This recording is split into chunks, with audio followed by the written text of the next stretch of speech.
नमस्कार दोस्तों, स्वागत है आपका हमारे YouTube चैनल में। दोस्तों, आज की हमारी कहानी की शुरुआत राजस्थान के जिले उदयपुर से होती है। उदयपुर जिले में ही एक गांव पड़ता है और उसी गांव में रहने वाली ममता देवी जो कि एक विधवा महिला होती है, लेकिन दिखने में वह काफी ज्यादा खूबसूरत महिला थी। ममता के पति की 4 साल पहले हार्ट अटैक की वजह से अचानक ही निधन हो गया था और जिसकी वजह से ममता जो थी वो बिल्कुल ही टूट गई थी, बिखर करके रह गई थी। लेकिन फिर भी ममता जो थी हिम्मत करके अपने आप को भी संभालती है और अपने परिवार को भी संभाल लेती है। ममता के परिवार में इसका 4 साल का बेटा होता है जिसका नाम अंकुर होता है और एक सासू माँ भी होती है जिनका नाम गायत्री होता है। गायत्री जो थी वो अपने घर के कामकाज किया करती थी, जबकि ममता के पास अपने घर के अंदर 3-4 पशु होते हैं। ममता जो थी वो हमेशा उन पशुओं की देखभाल किया करती थी। ममता जो थी वो हर रोज सुबह के करीब 9 बजे के आसपास अपने खेत में जाती थी, पशुओं के लिए चारा काटती थी और चारा काटने के बाद गांव में आ जाती थी। बस यही ममता की दिनचर्या होती है। लेकिन दोस्तों, जैसे ही अब इसका पति गुजर जाता है तो फिर उस सदमे की वजह से इसके दिलो दिमाग पर काफी गहरा असर पड़ जाता है। कुछ महीनों का वक्त गुजरने के बाद जो ममता होती है उसे दौरे पड़ने शुरू हो जाते हैं और दौरा भी उसे ऐसा पड़ता था जैसे कि ममता को 3-4 घंटों तक होश ही नहीं आया करता था, जिसकी वजह से ममता जो थी वो काफी परेशान रहने लगी थी।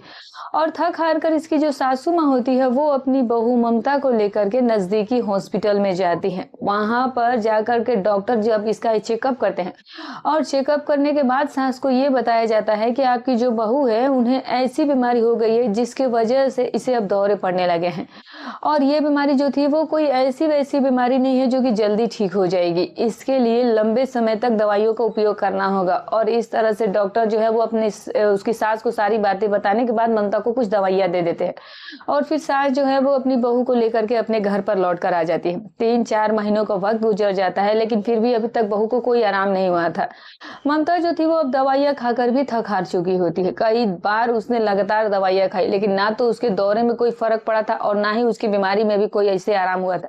ऐसे हालात में ममता जो थी वो अब दवाइयों से भी थक चुकी थी। ममता अब इन चीजों पर ज्यादा ध्यान देने की कोशिश भी नहीं कर रही थी। वो यही सोच रही थी कि किसी भी तरह से उसे ये बस बीमारी खत्म हो जाए जल्द से जल्द। अब दोस्तों, इसके बाद जो उसकी सास होती है वो अपने मन में सोचने लग जाती है कि शायद उसकी बहू पर किसी भूत प्रेत का साया आ गया है, क्योंकि गायत्री जो थी वो एक ऐसी महिला थी जो कि जादू टोने में काफी ज्यादा विश्वास करा करती थी और इसी वजह से अब सास का ध्यान जो था वो भूत प्रेत आत्मा की तरफ चला जाता है। सास जो थी वो हमेशा अपनी बहू ममता से कहा करती थी कि तुम्हारे अंदर जो है तुम्हारे पति की आत्मा का वास हो गया है जो कि तुम्हें परेशान कर रहा है और जिसकी वजह से ही तुम्हें ये दौरे भी पड़ रहे हैं। और इस तरह से अब सास के पास अगर कोई तांत्रिक या कोई बाबा या कोई पुजारी आ जाता था तो फिर जो सास होती थी वो अपनी बहू को उन तांत्रिक के सामने ला करके खड़ा कर देती थी। वो तांत्रिक बाबा कुछ तंत्र मंत्र विद्या करते थे, कुछ जड़ी बूटियां दिया करते थे और फिर उसके साथ से इसके बदले में अच्छे खासे पैसे लेते थे और फिर यहाँ से चले जाया करते थे। और इस तरह से इन जड़ी बूटियों का, इन तंत्र मंत्र विद्या का इस महिला यानी कि उसकी बहू पर कोई भी असर नहीं होता है। इस तरह से अब ममता भी हार चुकी थी और उसकी सास भी हार जाती है। लेकिन अभी तक बहू के दौरे जो थे वो रुकने का नाम नहीं ले रहे थे। ममता को हर तीसरे-चौथे दिन दौरा पड़ जाता था और 3-4 घंटों के लिए वो लगातार बेहोश रहा करती थी। अब इसी तरीके से कुछ दिन का वक्त गुजर जाता है और फिर एक तारीख आ जाती है 15 जनवरी 2026 का दिन। शाम के करीब 5 बजे के आसपास का वक्त रहा होगा। बहू जो थी वो अपने घर का काम काज कर रही होती है और दूसरी तरफ जो उसकी सास थी वो भी अपने घर का काम कर रही होती है और उसी समय घर के दरवाजे पर किसी की दस्तक होती है और जाकर सास अपने घर का दरवाजा खोलती है। सास देखती है कि उनकी एक पड़ोसन जिसका नाम दिव्या होता है वो दरवाजे पर खड़ी होती है। अब दिव्या एक ऐसी विधवा महिला थी जिसका चाल चलन और चरित्र जो था वो कुछ ठीक नहीं होता है, लेकिन फिर भी दिव्या जो थी वो अक्सर ही दिव्या गायत्री के घर पर आया करती थी और आज भी उसके घर पर आई थी। और इस तरह से अब गायत्री और दिव्या घर के अंदर बैठ करके बात करना शुरू कर देते हैं और तभी गायत्री दिव्या से कहती है कि दिव्या, आजकल मेरी बहू जो ममता है वो काफी ज्यादा परेशान रहती है। तुझे तो पता है कि उससे जब भी दौरा पड़ जाता है तो 3-4 घंटों तक उसे होश ही नहीं आता है।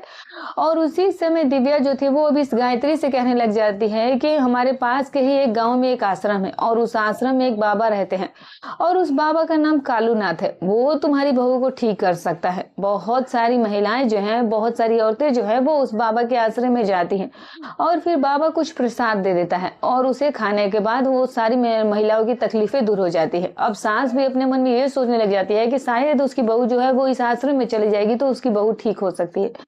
अब जो गायत्री होती है उसी समय अपनी दोस्त दिव्या से कहती है कि ठीक है, फिर मैं उसमें उसी आश्रम में बहू को लेकर के जाती हूँ। अब ये सुनकर के दिव्या भी खुश हो गई थी। लेकिन दोस्तों, जो ये दिव्या होती है गायत्री से कहने लगती है कि गायत्री, मैं तो आज भी उस आश्रम में जाने वाली, तो तुम आज मेरे साथ चलो और जा करके उस बाबा का तंत्र मन विद्या और जो भी चीजें हैं वो देख सकती हो। अगर तुम्हें ठीक लगे तभी तुम अपनी बहू को लेकर के उसके पास जाना। इस तरह से जैसे तैसे करके दिव्या गायत्री को मनाने में कामयाब हो जाती है। उसके बाद दिव्या और गायत्री जो है वो दोनों इस घर से बाहर निकलती हैं और फिर एक ऑटो रिक्शा के माध्यम से पास के ही गांव में आश्रम में चली जाती हैं। और जैसे ये दोनों महिलाएं आश्रम के अंदर प्रवेश करती है तो फिर वहां पर एक बाबा बैठा होता है जिसका नाम कालू नाथ होता है। कालू नाथ जो था वो उस वक्त मंत्र जाप कर रहा था, लेकिन उस बाबा की नजरें जैसे इस महिला दिव्या पर जाती है तो फिर दिव्या की खूबसूरती और इसके गोरे शरीर के बनावट को देख करके इस कालूनाथ बाबा की जो नीयत होती है वो खराब हो जाती है। कालूनाथ जो है वो अपने मंत्र जाप को वहीं रोक देता है। अब बाबा जो है वो तुरंत इस महिला दिव्या के पास आता है और कहता है कि दिव्या, आज तुम बहुत दिनों के बाद आई हो। अब दिव्या भी हंसते हुए मुस्कुराते हुए उससे कहने लगती है कि क्या करूं बाबा, मुझे वक्त ही नहीं मिला, लेकिन हाँ, आज मैं आपका प्रसाद ग्रहण करने के लिए ही आश्रम में आई हूँ और आपका प्रसाद लेकर के ही आज मैं जाने वाली हूँ।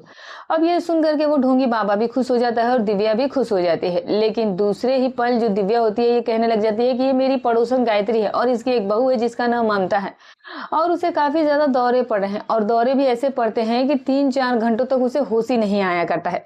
अब इसके बाद दोस्तों, ये जो बाबा होता है वो इस महिला से कहने लग जाता है कि तुम कल उसे मेरे आश्रम में लेकर के आना और मैं 10 दिनों के अंदर ही उस महिला को बिल्कुल ठीक कर दूंगा। अब इस तरह से जो गायत्री होती है वो भी इस बाबा की सारी बातों को सुन करके कहीं ना कहीं बहुत खुश हो गई थी। गायत्री सोचने लग जाती है कि शायद उसकी बहू अब यहाँ आकर ठीक हो जाए। और फिर इसके बाद दिव्या कहने लगती है कि बाबा जी, मुझे आपका विशेष प्रकार का प्रसाद ग्रहण करना है। और तभी जो महिला होता है, जो बाबा होता है, वो महिला से कहता है कि मेरा जो अतिथि कमरा है तुम जाकर के उसके अंदर बैठो और मैं 2 मिनट में मैं उस कमरे में आ जाता हूँ और फिर मैं तुम्हें प्रसाद दे दूंगा और तुम्हारा शुद्धिकरण भी कर दूंगा। इस तरह से ये महिला दोस्तों जो दिव्या होती है वो उसी समय उस अतिथि रूम में चली जाती है, अतिथि गृह में चली जाती है। अब 5 मिनट का वक्त गुजर जाने के बाद अब वो बाबा भी उस अतिथि गृह के अंदर प्रवेश करता है और फिर जैसे ही 1-2 मिनट का वक्त गुजरता है तो फिर जो दिव्या होती है वो उसी समय इस कमरे का दरवाजा बंद कर देती है और कमरे का दरवाजा जैसे ही बंद किया जाता है तो फिर दिव्या जो है वो इस बाबा से लिपट जाती है और फिर लिपटने के बाद दोस्तों दूर हट करके अपने बदन से एक एक कपड़े जो है वो हटाना शुरू कर देती है। थोड़ी ही देर में दिव्या के शरीर पर अब कोई भी वस्त्र नहीं बचा हुआ होता है और फिर इसके बाद जो वो बाबा होता है और ये महिला जो दिव्या होते हैं वो दोनों ही आपत्तिजनक स्थिति में आ जाते हैं और फिर इसके बाद ये दोनों अपनी ही रजामंदी से अपने गलत रिश्ते कायम करने में लग जाते हैं। ये दोनों मिलकर के इस गलत काम को तब तक अंजाम देते हैं जब तक कि इनकी जरूरतें पूरी नहीं हो जाती है, जब तक कि इनकी इच्छाएं खत्म नहीं हो जाती हैं। अब दोस्तों जैसे ही इन दोनों की सारी जरूरतें ख्वाहिशें पूरी हो जाती है तो फिर इसके बाद जो वो बाबा होता है वो कहने लगता है कि मैं तुम्हें कुछ पैसे भी दे देता हूँ। अब कालूनाथ बाबा जो होता है वो तुरंत अलमारी खोलता है और अलमारी से कुछ पैसे निकाल करके इस महिला दिव्या को दे देता है। दिव्या जो थी वो उन पैसों को लेकर काफी खुश हो गई थी।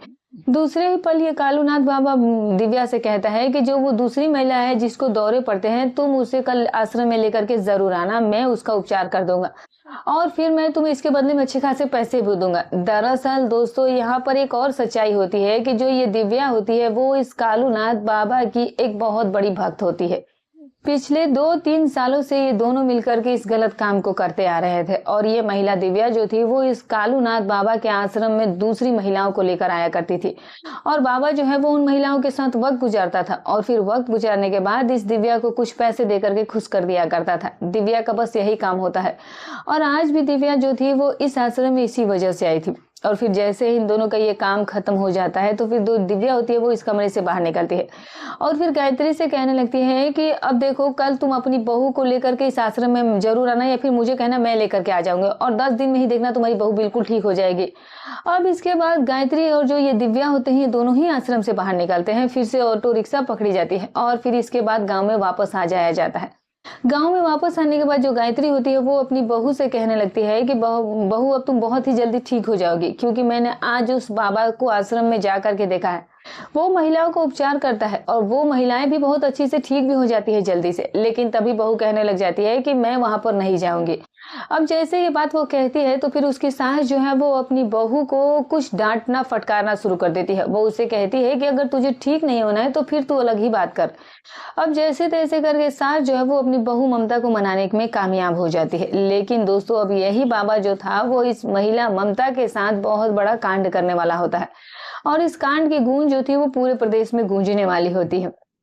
इस तरीके से अब जैसे ही अगला दिन होता है तो फिर अगले दिन के शाम के करीब 4 बजे के आसपास का वक्त हो रहा था और ममता और गायत्री अपने घर में काम काज कर रही होती है, यानी कि सास बहू होती है जो।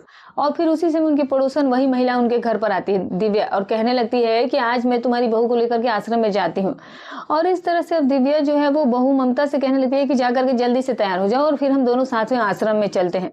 और तभी बहू कहने लगती है कि मैं अपनी सास को भी साथ में लेकर के जाना चाहती हूँ। अब दिव्या जो थी वो वहां पर कहने लगती है कि तुम्हारी सास का वहां पर कोई भी काम नहीं है तो फिर क्यों बेकार में ले जा रही हो। अब इस तरह से जैसे तैसे करके दिव्या जो है वो इस महिला ममता को अकेले उसके साथ जाने के लिए तैयार कर लेती है। ममता जो है वो अपने घर से बाहर निकलती है और साथ में दिव्या भी इस घर से बाहर निकलती है और फिर ये दोनों ही औरतें जो है वो एक ऑटो रिक्शा पकड़ती है और ऑटो रिक्शा के माध्यम से ये पास के ही गांव में पहुंच जाती है। और फिर जैसे ही महिलाएं दोनों गांव में आश्रम में पहुंचती हैं फिर वहां सीधे आश्रम में जाती हैं और आश्रम में पहुंचने के बाद जो ममता होती है वो दिखती है कि वहां पर एक बाबा बैठा होता है और उस बाबा का नाम कालूनाथ बाबा होता है।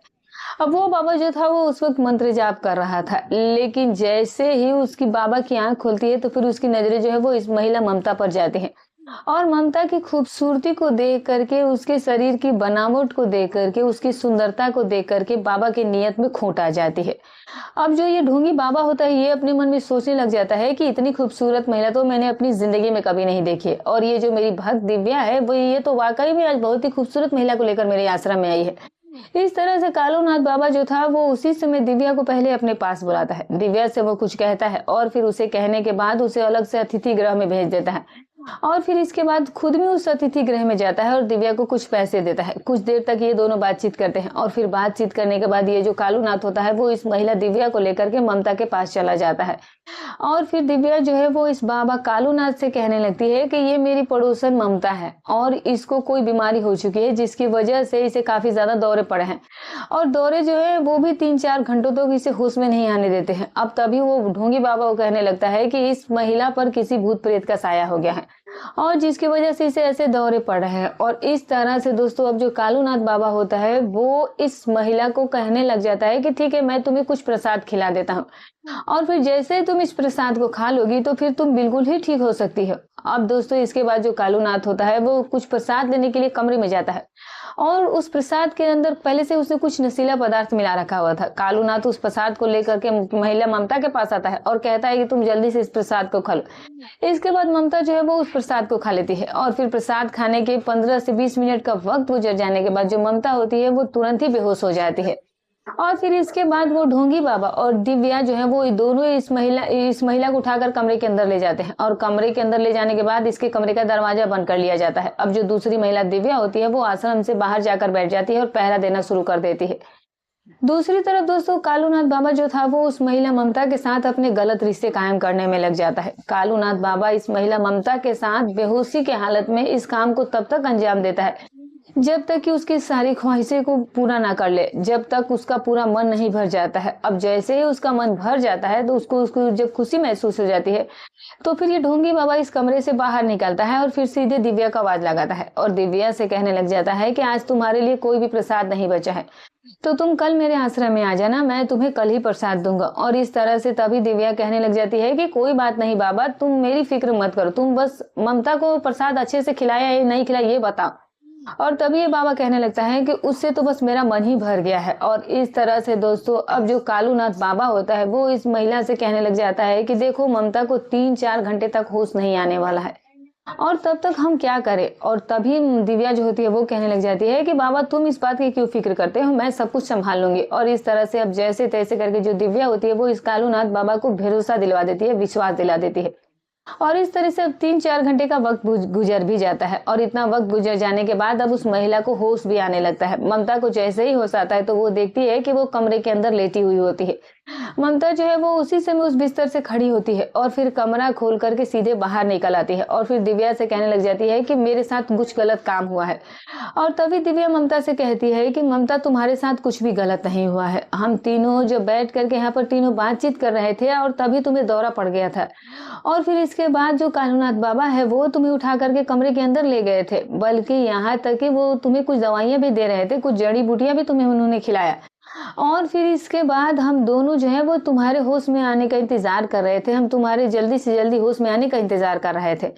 तभी यह महिला ममता जो थी वो इस चीज को मानने को तैयार नहीं थी। ममता कहने लगती है कि नहीं, इस बाबा ने मेरे साथ कुछ गलत किया है। और तभी दिव्या जो है वो ममता से कहने लग जाती है कि इस बाबा के पास ऐसा कुछ भी नहीं है, इसने बस अपना शुद्धिकरण करवा रखा है और ये बाबा जो है वो तुम्हारे साथ कुछ गलत हरकत कर ही नहीं सकता है। अब जैसे ही शुद्धिकरण की बात कही जाती है तो फिर ममता इस बात को मान जाती है। ममता अपने मन में सोचने लग जाती है कि जब इस बाबा के पास कुछ है ही नहीं तो फिर ये मेरा फायदा कैसे उठा सकता है। इस तरह से बाबा की जो दिव्या होती है वो किसी भी तरह से ममता को बेवकूफ बना देती है।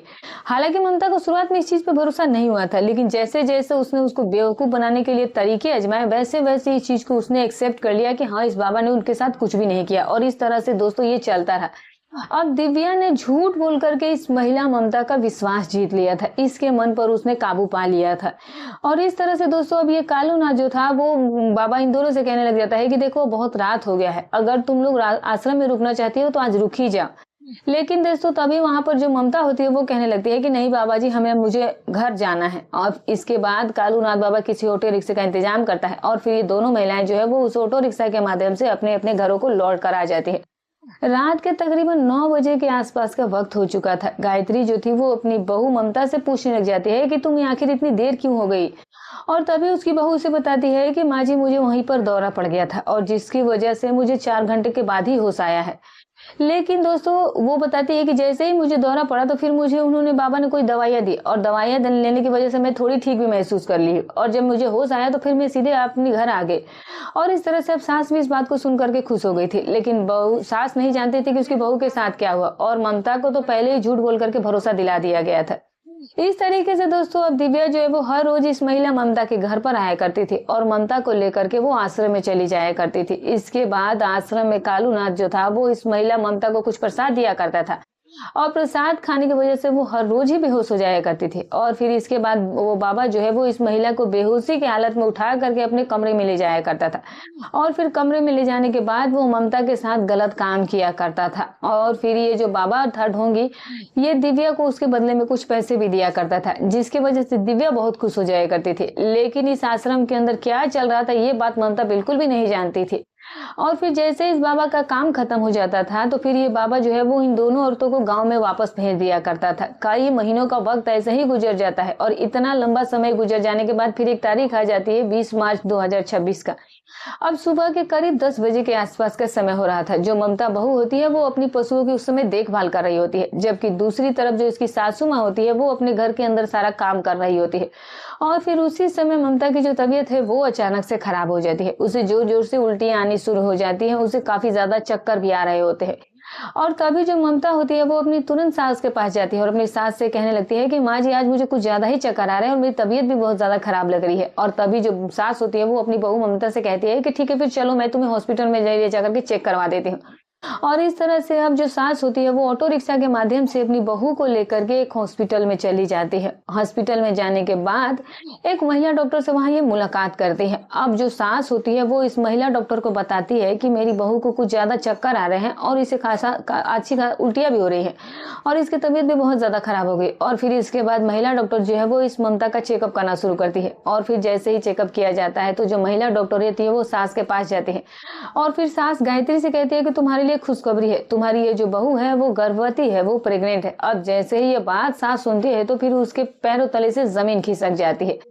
अब दोस्तों जो गायत्री होती है वो इसी समय महिला डॉक्टर से कहने लग जाती है कि मेरी बहू जो ममता है वो तो एक विधवा महिला है, कई साल पहले मेरे बेटे की मौत हो चुकी है और फिर मेरी जो बहू ममता है वो फिर प्रेग्नेंट कैसे हो सकती है, मुझे समझ नहीं आ रहा है। डॉक्टर भी ये सुन करके शॉक्ड रह जाते हैं। उसके बाद जो गायत्री होती है वो अपनी बहू के पास जाती है और बहू को वो गालियां देना शुरू कर देती है, उसको कई तरह के वो भला बुरा कहती है, उसे डांटना फटकारना शुरू कर देते हैं। लेकिन तभी बहू कहती है कि मैंने किसी के साथ कुछ भी गलत काम नहीं किया है, मुझे नहीं पता है कि मैं गर्भवती कैसे हो गई हूँ। अब जैसे तैसे करके सास जो है वो अपनी बहू ममता को लेकर इस हॉस्पिटल से बाहर निकलती है और फिर बीच रास्ते में वो काफी देर तक उसे बात करती है और फिर कहती है कि मुझे सच सच बता दो कि तुमने अपना मुंह कहाँ काला किया है। लेकिन बहू जो थी उसे कुछ पता ही नहीं था, तो वो क्या बताती। ममता कह रही थी कि मुझे इस बात के बारे में जरा सा भी अंदाजा नहीं है कि मैं कैसे ऐसे गर्भवती हो गई हूँ। लेकिन दोस्तों जो सास होती है वो अपनी बहू की किसी भी बात का भरोसा नहीं कर रही थी और दूसरे ही पल ममता को ये ख्याल आता है कि वो जो है रोज आश्रम में जाया करती थी और फिर आश्रम में जाने के बाद अक्सर ही उस दौरा पड़ जाया करता था और दौरे के बाद उसके साथ जो होता था उसके बारे में उसे कुछ पता नहीं चलता था। अब यहाँ पर दोस्तों जो बहू ममता होती है वो ये अंदाजा लगाती है कि ऐसा भी हो सकता है कि जो आश्रम का बाबा है, ढोंगी बाबा, उसी ने उसके साथ कुछ गलत किया हो। और तभी जो बहू होती है वो अपनी सास से कहने लगती है कि माँ जी चलिए पुलिस स्टेशन में चलते हैं, क्योंकि मुझे शक है कि उस कालूनाथ बाबा ने ही मेरे साथ कुछ गलत काम किया है और जिसकी वजह से मैं ऐसी प्रेग्नेंट हो गई हूँ। लेकिन दूसरी पल तभी सास अपनी बहू ममता को डांटना शुरू करती है। कहते हैं कि तुम जरूर ही हमारी बदनामी कराकर ही मानोगी। अब जैसे तैसे करके सास जो है वो अपनी बहू को अपने घर लेकर के जाती है और इस तरह से 2-3 दिनों का समय जो है वो और गुजर जाता है। लेकिन तभी भी काफी ज्यादा सास उदास और परेशान थी और उदासी और परेशानी की हालत में जो सास होती है वो पड़ोसी के घर पर जाती है। और फिर दूसरी तरफ दोस्तों जो गायत्री की बहू ममता होती है वो अपने घर में बैठ करके सोचे जा रही थी कि शायद उस बाबा ने ही उसके साथ कुछ गलत किया होगा और तभी जो ममता होती है वो खुद को रोक नहीं पाती है और फिर उसी समय बहू अपने घर से निकलती है, ऑटो रिक्शा पड़ती है और ऑटो रिक्शा के माध्यम से वो पास के ही नजदीकी पुलिस स्टेशन में जाती है और फिर पुलिस स्टेशन के अंदर एक दरोगा बैठा होता है जिसका नाम मनोज होता है दोस्तों। अब जो मनोज होते हैं उन्हें यह बताया जाता है कि वो एक आश्रम में जाती है और पास के ही गांव में वो आश्रम है और उस आश्रम में एक बाबा रहता है जिसका नाम कालूनाथ है और मैं पिछले कई महीनों से उस आश्रम में लगातार जा रही थी। उस कालूनाथ बाबा ने शायद मेरी अब फायदा उठाया है क्योंकि मैं अब गर्भवती हो गई हूँ। अब जैसे ही पुलिस दरोगा इस महिला की पूरी कहानी को सुनते हैं तो तुरंत एक्शन लेते हैं और फिर मनोज जो है वो तुरंत पुलिस टीम लेकर के उन गांव में पहुंचते हैं और गांव में पहुंचने के बाद सीधे आश्रम में पहुंच जाते हैं और फिर आश्रम के अंदर से ढोंगी बाबा को गिरफ्तार कर लिया जाता है। अब जैसे ही उस ढोंगी बाबा की गिरफ्तारी होती है तो फिर उसे पुलिस स्टेशन लाया जाता है और पुलिस स्टेशन में ले जाने के बाद उस ढोंगी की काफी ज्यादा जमकर पिटाई की जाती है। अब जैसे ही उसकी पिटाई होती है तो फिर वो ढोंगी बाबा जो है वो अपनी पूरी पोल पट्टी खोलना शुरू कर देता है। कालूनाथ बताता है कि इस महिला को मैं कुछ नशीला प्रसाद दिया करता था और फिर इसके बाद ये महिला जो है बेहोश हो जाया करती थी और बेहोशी की हालत ही में मैं इसका फायदा उठाया करता था। इस आश्रम के अंदर उसकी एक भक्त भी है जिसका नाम दिव्या है और दिव्या जो है वही महिलाओं को लेकर के मेरे आश्रम में आया करती थी और फिर जैसे ही वो महिलाओं को आश्रम में लाती थी तो फिर मैं उन महिलाओं को प्रसाद के अंदर कुछ नशीला पदार्थ मिला करके खिला दिया करता था और फिर उन महिलाओं के साथ मैं संबंध कायम करता था। अब दिव्या भी इस पूरे कांड में शामिल होती है। अब ढोंगी बाबा पुलिस के सामने बताता है कि उसके बाद मैं दिव्या को इसके बदले में कुछ पैसे भी दिया करता था और दिव्या ये काम मेरे लिए अक्सर ही किया करते थे। अब इसके बाद पुलिस तुरंत हरकत में आती है और महिला दिव्या को गिरफ्तार कर लिया जाता है। इन दोनों के खिलाफ चार्जशीट भी दायर कर ली जाती है। लेकिन अब ये बात जो है वो भविष्य के घर में छिपी है कि आखिरकार जज साहब इस कालूनाथ बाबा और दिव्या को क्या सजा सुनाने वाले हैं। लेकिन दोस्तों इस पूरे घटनाक्रम के दौरान सबसे बड़ी गलती जो थी वो उसकी सास गायत्री की थी। गायत्री ही इस कालूनाथ बाबा के बहकावे में आती है और फिर अपनी बहू को ममता को इस आश्रम में भेज देती है और फिर आश्रम में जाने के बाद ममता के साथ ये सारी घटना घट जाती है दोस्तों। तो दोस्तों ये रही कहानी। दोस्तों हमारी कहानी सुनाने का उद्देश्य किसी के भावनाओं को ठेस पहुंचाना नहीं, ना ही किसी के दिल को आहत करना है। बस केवल आपको सतर्क करना है, आपको जागरूक करना है। तो जो भी राय हो कमेंट करके जरूर बताइएगा। तो फिर मिलूंगी कल एक और नई रोचक कहानी के साथ। तब तक अपना और अपने